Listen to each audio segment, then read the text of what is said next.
야고보서 1장 12절부터 27절까지 교독하겠습니다. 야고보서 1장 12절부터 27절 12절부터 교독합니다. 시험을 참는 자는 복이 있나니 시련을 견디어낸 자가 주께서 자기를 사랑하는 자들에게 약속하신 생명의 면류관을 얻을 것이기 때문이라.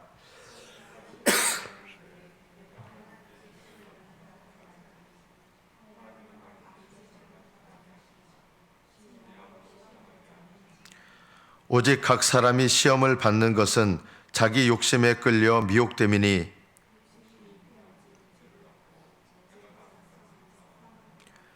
내 사랑하는 형제들아 속지 말라.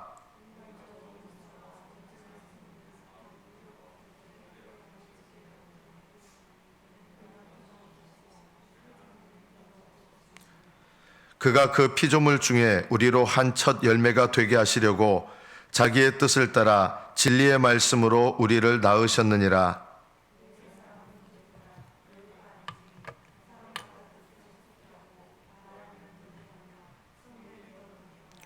사람이 성내는 것이 하나님의 의를 이루지 못함이라.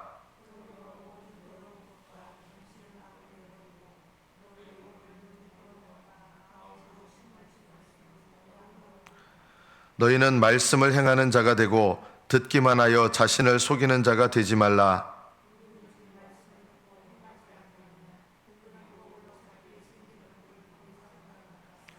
제 자신을 보고 가서 그 모습이 어떠했는지를 곧 잊어버리거니와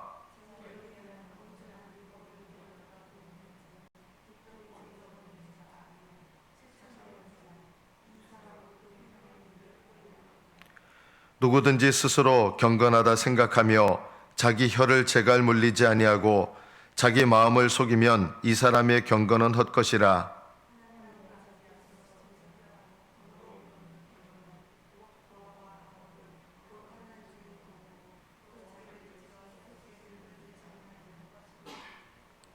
여기까지 받들어 읽겠습니다.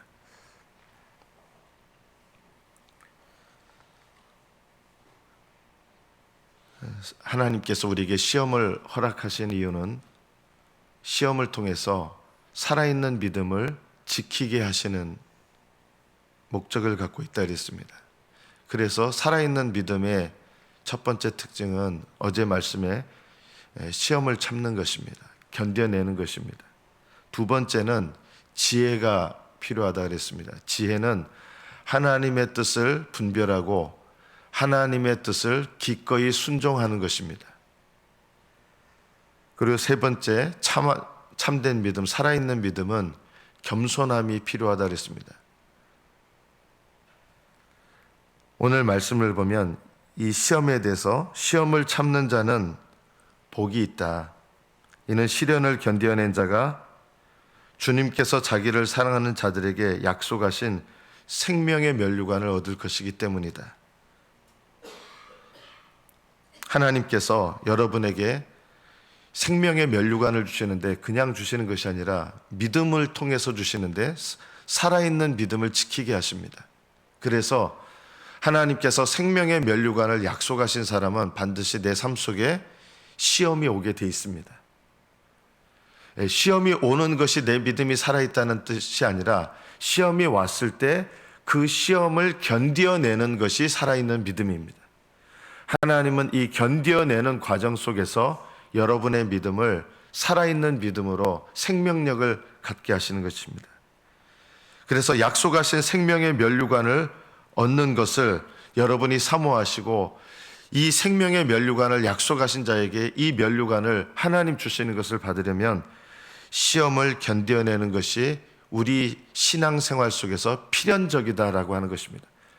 이상하게 여기지 마십시오. 우리 삶에 시험이 옵니다. 이 시험을 통해서 이 시험을 견뎌내는 것, 인내해내는 것. 그래서 인내가 하늘나라에 들어가는 살아있는 믿음의 가장 중요한 특징이다. 인내가 뭡니까? 시험을 견뎌내면서 살아있는 믿음을 그 시험 가운데서 끝까지 지켜내는 것. 이것이 인내입니다. 그래서 성경에서 말하는 이 인내를 통하여 생명의 면류관을 얻는 것입니다. 믿음으로 얻는 것인데 왜 인내로 얻는 겁니까? 인내란 믿음을, 살아있는 믿음을 끝까지 지켜내는 것이 인내입니다. 그러니까 인내는 믿음이죠. 여러분의 삶 속에서 시험이 올 것입니다. 하나님은 이 시험을 없애주시는 것이 아니라 하나님이 허락하신 시험은 없애주셔서 우리로 하여금 그 인내를 배우게 하시는 게 아니라 그 시험을 견뎌내는 과정에서 인내를 배우게 하십니다. 그런데 우리가 이 시험을 받을 때 이런 생각을 해야 됩니다. 하나님께서 나에게 시험을 주시는 게 크게 두 가지입니다. 첫째는 고난의 시험이 있습니다. 내가 잘못한 것이 아닌 고난의 시험이 있고, 또 하나는 내가 육신적으로 살게 돼서 세상적인 유혹에 빠지는 유혹의 시험이 있습니다. 내가 잘못한 것이 아니지만 믿음을 더욱더 강건하게 하기 위해서 하나님이 연단하시는 고난의 시험이 있고, 또 하나는 육신의 유혹의 시험이 있습니다. 이 유혹의 시험은 마귀가 우리를 대적해서 믿음에서 넘어뜨리게 하려고 하는 시험입니다. 이 유혹의 시험을 왜 받게 되느냐? 이게 하나님께서 우리한테 넘어지게 하는 유혹, 죄짓게 하는 유혹을 우리에게 주시는 것은 아닙니다. 유혹에 넘어지는 것은 하나님께서 우리로 하여금 죄짓게 만들어 버리시는 것이 아니라 우리 속에 유혹에 넘어지게 하는 욕심에 끌려서 넘어지게 되는 거예요. 빗나가게 되는 거예요. 그러니까 내가 하나님 때문에 이렇게 시험 받는다, 하나님이 날 시험하신다, 이렇게 생각하지 말라는 것입니다. 시험이 왜 오느냐 그러면 내 속에 아직 육신의 욕심이 남아있기 때문에 시험이 오는 것입니다. 실제로 내가 겪게 되는 시험들 대부분이 뭐냐면 내가 육신적으로 반응하고 육신적으로 생각하고 육신적으로 혈기내고 육신적으로 계획하고 이런 것들 때문에 사실은 시험이 오는 거예요. 하나님께서는 이런 것들을 우리에게 허락하시는 거예요. 왜 허락하십니까? 우리 속에 옛사람의 성품이 아직 남아있거든요. 이거를 성령님을 따라서 영으로 육을 이기는 삶을 하나님께서 우리에게 원하시는 거예요. 그래서 마귀가 역사하는 것을 하나님 기뻐하시는 일은 아니에요, 그 자체가. 그런데 그 일들을 하나님께서는 허락하시는 것입니다. 각 사람이 시험을 받는 것은, 여기 시험을 받는다는 것은 시험 드는 거죠. 왜 시험에 넘어지느냐? 자기 욕심에 끌려 미혹되는 것입니다.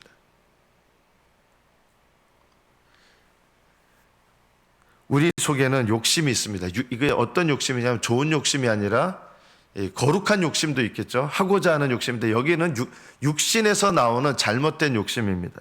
이 욕심 때문에 우리가 수많은 죄를 짓게 됩니다. 우리 속에 어떤 욕심이 있습니까? 우리는요, 남들보다 내가 더 높아지고 싶어하는 욕심이 있어요. 이 욕심 때문에 끊임없이 우리는 남을 누르고서 뭔가 올라가려고 하는 이런 마음들이 있죠. 결국은 이렇게 우리가 욕심에 이끌려 살면, 남을 누르고 결국 살면 어떻게 되느냐? 결국은 지나간 시간이 이제 지나가 보면 우리 인생을 낭비하며 살았다는 것을 깨닫게 됩니다. 지금은 몰라요. 지금은 모르는데 하나님 앞에 가게 되면 비로소 내가 살아왔던 인생의 모습을 깨닫게 되는데, 내가 그렇게 살아생전 열심을 내면서 가장 열심을 냈던 게 결국 뭐였냐? 하나님 앞에 가서 딱 보면 내가 누군가를 눌러서 내가 더 높아지려고 애썼던 그거예요. 이 땅에 살 때는 그게 내가 잘 사는 거라고 생각을 했습니다. 그러나 하나님 앞에 가보면 결국 그것이 내 육신의 욕심에 이끌려서 살아온 것밖에 아니구나 후회하게 되는 겁니다. 그러면 무조건 게으르게 살아야 됩니까? 결코 그건 아니죠. 우리는 자기 욕심에 끌려서 사는 것인지 내 삶을 진지하게 돌아볼 필요가 있습니다. 누군가를 눌러서 내가 이 세상에서 높아지려고 하는 마음으로, 성공하려고 하는 마음으로 성공은 할 수 있어요. 그런데 하나님 앞에 가보면 결국은 후회하는 인생을 산다. 하나님 없이, 하나님의 영광과 상관없이 살면 결국은 후회하는 인생을 삽니다. 그래서 하나님께서 시험을 통해서 우리의 믿음, 살아있는 믿음이 뭡니까? 주님과 동행하면서 하나님을 기쁘시게 하는 인생을 살려 하고, 하나님 뜻대로 살려 하고, 이런 인생을 살아야 후회 없는 인생을 살게 됩니다. 하나님 앞에 서게 되셨을 때 여러분께서 하나님을 기쁘시게 하려고 한 것들이 가득한 그런 삶을 살면 하나님께 기쁨으로, 감사함으로 더욱더 나갈 수 있을 것입니다. 그래서 우리에게 속지 말라고 경고하면서 17절에 이렇게 얘기합니다. 온갖 좋은 은사와 온전한 선물이 다 위로부터 빛들의 아버지께로부터 내려온다. 위로부터 내려오는 것들을 사모하면서 살라는 것입니다. 남을 누르고 살아가고 승리하고 이런 것들은 뭘 잊어버리게 되느냐? 하나님 아버지께로부터 오는 좋은 것들을 전혀 모르는 거예요. 아버지의 사랑을 몰라요. 정말 죽어라 열심히 살았는데 하나님 아버지의 사랑을 몰라요. 죽어라 열심히 살았는데 하나님을 내가 기쁘시게 하려고 하는 인생을 살아본 적이 없는 거예요. 내가 죽어라 열심히 살고 애써서 살았는데 내 인생을 돌아보니까 하나님과 동행한 인생을 살지 못했던 거예요. 결국은 그러면 후회하게 돼 있습니다. 하나님 위로부터 온갖 좋은 은사라고 하는 것은 하나님께서 주시는 선물이죠. 그리고 우리에게 주시는 각종 은혜입니다. 이런 은혜들을 사모하면서 하나님 알기를 사모하십시오. 하나님을 기쁘시게 하기를 사모하십시오. 주님과 동행하기를 사모하십시오. 그런 인생을 살아야 하나님 앞에 섰을 때 후회함이 없고 감사함으로 기쁨으로 설 수 있는, 하나님께서 내 삶을 이렇게 사용하셨구나, 내 삶 가운데 이렇게 하나님이 함께 하셨구나, 그리고 내가 내 삶을 통해서 하나님을 영화롭게 하고 감사하고 하나님께 기쁨으로 내가 살았다 그러면 그 사람은요 하나님 앞에 후회함이 없는 그런 인생을 사는 것입니다.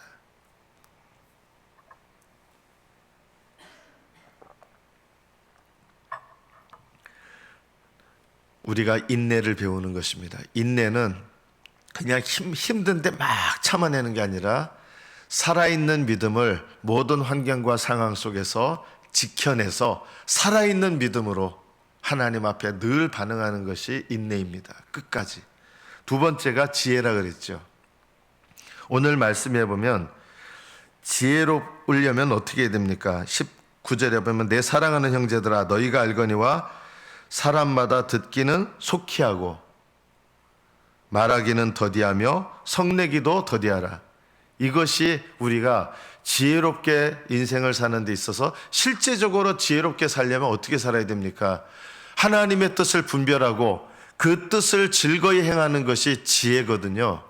이런 삶을 사는데 필요한 우리의 태도가 제일 먼저 훈련할 것 중에 하나가 귀와 입을 훈련하셔야 됩니다. 지혜로우시려면 저 사람 참 지혜롭다. 우리가 뭘 가지고 지혜롭다고 합니까? 그 사람 말하는 거 보면 저 사람 참 지혜롭다 이러잖아요. 귀와 입부터 훈련하는 것이 지혜의 근본은 하나님을 경외하는 것이고, 이거는 내적인 태도라 그러면 내 외적인 삶에서 지혜를 나타내고 지혜를 배우려면 입과 귀를 훈련해야 된다. 어떻게 하셔야 됩니까? 듣기는 속히 하라. 귀, 입보다 귀가 먼저야 됩니다. 듣는 거를 먼저 해라. 이게 제일 어렵습니다. 상담하시는 분들도 상담의 70%가 들어주는 것이 상담의 70%라고 합니다. 우리는 이게 훈련이 잘 안 돼 있거든요. 남의 얘기를 조금 듣다 보면 어떤 마음이 금방 듭니까? 듣기를 속히 하는 게 아니라 말하고 싶어 하는 거예요. 잠깐 내 얘기 좀 들어봐. 이런 게 이제 우리가 보통 갖고 있는 습관이에요. 아니, 알았어. 잠깐, 내 얘기부터 먼저 들어봐. 우리가 이렇게 습관이 돼 있는 거예요. 나의 얘기부터 먼저 들어봐. 알아들었으니까, 듣기는 속히하라는 말이 남의 얘기를 이렇게 지적으로 듣는 게 아니라 정말 그 사람의 말을 경청하는 것을 말합니다. 듣기는 속히하라는 것은 경청의 습관입니다. 경청이 뭐냐면, 알았어, 알아들었는데 이거는 경청이 아니고 그 사람이 말하는 것을 그 사람을 존중하는 입장에서 그 사람이 뭘 말하는지, 그리고 그 사람 입장에서 그 사람이 말하는 것을 최대한 존중하면서 내가 듣는 겁니다. 이게 경청입니다. 우리가 지혜로우려면 경청부터 해야 됩니다. 말하는 훈련부터 먼저 하지 마시고 경청하는 훈련부터 먼저 해야 됩니다. 듣기는 속히하라. 그리고 경청의 훈련이 돼야 말하기를 더디하라. 이게 더디하라는 게 뭐냐? 경청한 다음에 그 다음에 말하는 습관을 가지라는 것이죠. 그리고 말하다 보면 우리가 속에서 우리는 옛사람의 속성이 있다 그랬잖아요. 육신. 우리 속에 육신의 성품이 남아있거든요. 그래서 경청하는 사람은 말을 지혜롭게 하기 시작합니다. 그런데 경청하지 않으면 말을 하면서 우리 속에 있는 육신의 성향이 이렇게 나오게 되는데 그게 뭐냐면 말하다가 성내는 것입니다. 지혜로운 사람은요, 웬만해서 성내지 않아요. 막 서로 이야기를 하다가 막 화가 나요. 왜 화가 나냐면 성내는 것은 거의 대부분이 육신의 성품에서 나오는 거예요. 왜 성이 날까요? 듣기는 속히하고 말하기는 더디하는 이 지혜의 외적 훈련이 아직 안 돼 있는 거예요. 알았어요. 내 얘기 좀 먼저 들어보세요. 이런 것이 우리가 듣기는 속히하고 말하기는 더디하는 훈련이 아직 안 돼 있는 거예요. 다른 사람의 이야기를 경청해야 다른 사람에게 지혜롭게 말합니다. 영으로 말하기 시작합니다. 우리 속에는 거듭난 영이 있고 아직도 남아있는 옛사람의 육신이 있어요. 육신에서 말을 할 때 우리 대부분은 훈련이 되지 않았기 때문에 말할 때 육신에서 나오는 말을 하기가 쉽습니다. 저도 이렇게 자녀들을 양육하다 보면 부모가 이런 게 있잖아요. 부모가 내가 많이 살았다. 내가 너보다 많이 살고 내가 너보다 경험이 많다. 이렇게 해가지고 자녀들의 말을 경청해 줄 모르고 들어봐. 야, 들어. 이러면서 들어줄 줄 몰라요. 우리가 지혜를 연습할 때 지혜는 하나님 뜻을 분별하고 하나님 뜻을 기쁘게 순종하는 것인데 이것을 외적으로 다른 사람과의 관계 속에서 훈련하는 지혜를 훈련하는 가장 중요한 것이 이것을 꼭 기억해야 됩니다. 듣기는 속히하고 말하기는 더디하고 성내기도 더디하라. 이것이 지혜를 배우는 외적인 습관입니다. 지혜를 배우는 내적인 습관은 뭡니까? 하나님 뜻이 무엇인지를 분별하고 기쁘게 하나님 뜻을 순종하는 것은 지혜를 행하는 내적인 습관이라면 지혜를 행하는 외적인 습관은 다시 한번 말하기는 듣기는 속히하고 말하기는 더디하고 성내기도 더디하라. 성을 내면서 말하는 것은 하나님의 의를 이루지 못합니다. 하나님의 의가 뭡니까? 하나님의 뜻에 순종하는 게 하나님의 의잖아요. 하나님의 오르신 뜻을 행할 수가 없어요. 지혜가 될 수가 없어요. 성내면서 말하면 지혜가 될 수가 없습니다. 그러므로 모든 더러운 것과 넘치는 악을 내버리고 너희 영혼을 능히 구원할 바 마음에 심겨진 말씀을, 우리는 믿음인데 우리의 마음 가운데 복음의 말씀이 심겨졌잖아요. 이 심겨진 말씀을 계속 이게 자라게 하려면 온유함으로 받으라. 이 말씀을 받을 때 이것이 하나님 앞에 참된 지혜를 배우는 내적인 태도입니다. 듣기는 속히 할 때 제일 먼저 속해야 될 말씀이 뭐냐면 하나님의 말씀을 정말 경청함으로 하나님 말씀을 듣고 그 말씀을 우리 마음에 심어야 됩니다. 어떻게 심어야 됩니까? 말씀을 받을 때 온유함으로 받으십시오.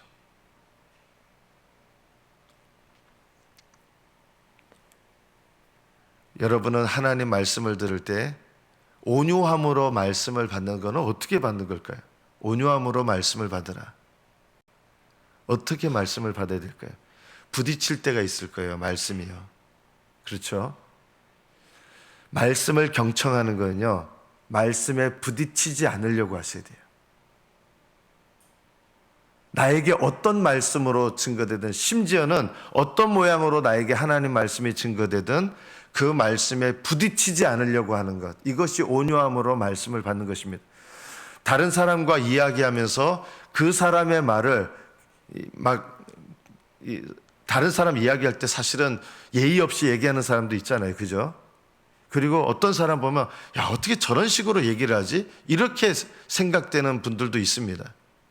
그런데요, 그래도 경청하는 사람은 그 사람을 존중하면서 최대한 듣는 것처럼 나에게 하나님 말씀이 증거될 때 이게 나에게 부딪힐 때가 있어요. 부딪힐 때도 이것을 부딪히는 내 마음을 하나님 앞에 내려놓고 온유함으로 말씀을 받고, 온유함으로 받는다는 것은 또 어떤 겁니까?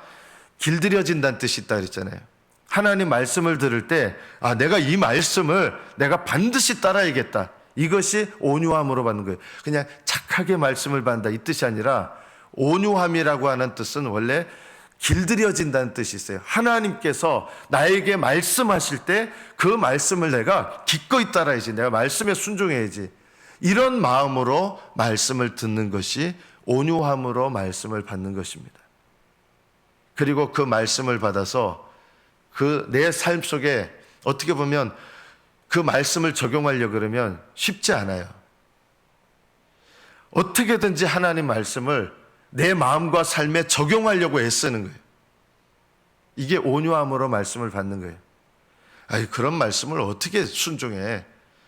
좋은 말씀인데 그런 말씀을 내 삶에 지킬 수 없어. 이거는 온유함으로 받는 게 아니에요. 하나님 말씀을 어떻게든지 적용하려고 애를 쓰는 거, 이게 온유함으로 받는 것입니다. 여러분, 말씀을 들을 때 그냥 이렇게 들으시는 분이 계시고, 어떤 분은 이게 하나님께서 나에게 주신 말씀이다 생각하고 이 말씀대로 내가 살아야지, 이런 마음으로 말씀을 받는 것이 온유함으로 말씀을 받는 것입니다.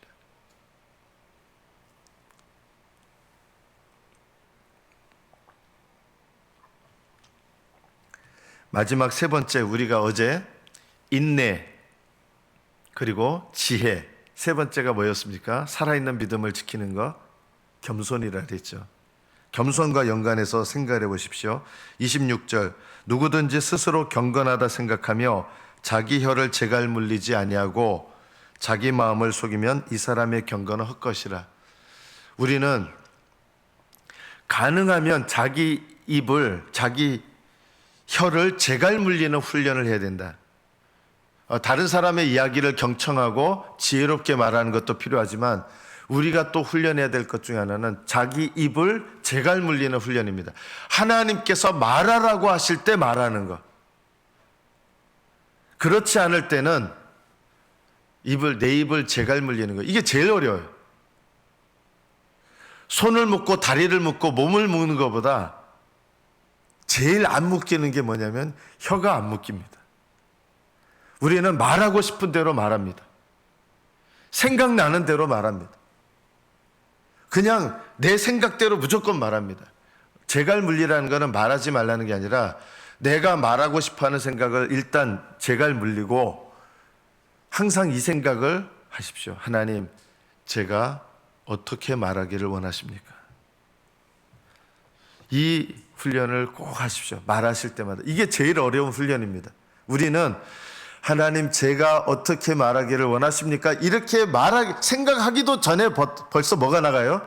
우리 혀가 나가는 거예요. 말이 나가는 거예요. 그래서 겸손의 훈련은요, 겸손의 외적인 훈련이에요. 겸손의 내적인 훈련은 다른 사람을 나보다 더 낮게 여기고 다른 사람을 존중하고 내적으로 늘 자기를 쳐서 복종시키는 거라면, 어떻게 보면 겸손의 외적인 훈련을 뭐냐면 자기 혀를 제갈 물리는 것입니다. 내가 무조건 말하고, 그냥 여기서 막 말하고 싶어. 욥기에 보면 말하고 싶은 것이 막 끌어올라가지고 도저히 견딜 수가 없는 거예요. 우리가 이런 상태가 될 때가 많죠. 새 속에 물들지 않는 방법 중에 하나는 우리가 입술을 제갈 물리는 것입니다. 우리가 제일 우리를 더럽히는 죄 중에 하나가 뭔지 아십니까? 거의 대부분 보면 말로 짓는 죄입니다. 새 속에 물들지 않는 것이 참된 경건인데, 우리를 더럽히는 제일 많은 죄들이 의외로 말로 짓는 죄가 제일 많습니다. 가만히 보십시오. 말로 짓는 죄가 제일 많습니다. 그래서 하나님 앞에 자기 혀를 제갈 물리는 훈련, 이것이 우리의 살아있는 믿음을 위해서, 이게 돼야 하나님의 음성에 귀 기울이기 시작하고요, 제갈 물리는 훈련이 돼야 하나님의 뜻 가운데 겸손할 줄 알고요, 제갈 물리는 훈련이 돼야 하나님 앞에 때로는 정말 모욕을 받을 때도 있어요. 그러면 우리 반응이 보통 뭡니까? 나 이거 정말 못 참아, 이렇게 끓어오르는 반응을 하게 되는데, 하나님은 그때도 우리 혀를 제갈 물리는 훈련을 하게 하신다. 하나님께서 여러분에게 시험을 허락하시는 이유는 하나님께서 이걸 일부러 만드신 게 아니라 내 속에 이 육신에 끓어오르는 것, 육신의 혈기, 사람의 성내는 것, 말하기를 속히 하는 것, 이런 것들이 너무나 우리는 자연스럽기 때문에 하나님께서 많은 시험을 통해서 우리를 훈련시키고 연단시키십니다. 하나님께서 연단시키는 것 중에 제일 먼저 훈련하시는 게 뭘까요? 그래서 우리의 입입니다. 우리는 쏘아붙이고 싶어요. 누가 나한테 하면 입에서 칼이 나옵니다. 입술의 훈련을 잘 감당하게 달라고. 하나님, 듣기는 속히 하고 말하기는 더디하고 성내기도 더디하여 지혜를 배우게 하시고, 그리고 인내를 배우게 하시고, 다른 사람과의 관계 속에서 이 혀를 제갈 물리는 훈련하게 해서 참된 겸손을 배우게 하옵소서. 늘 이것을 기억하셔서 인내와 지혜와 겸손이 충만하여 날마다 살아있는 믿음으로, 끝까지 살아있는 믿음으로 사시는 저와 여러분 되시기를 축복합니다. 기도하겠습니다.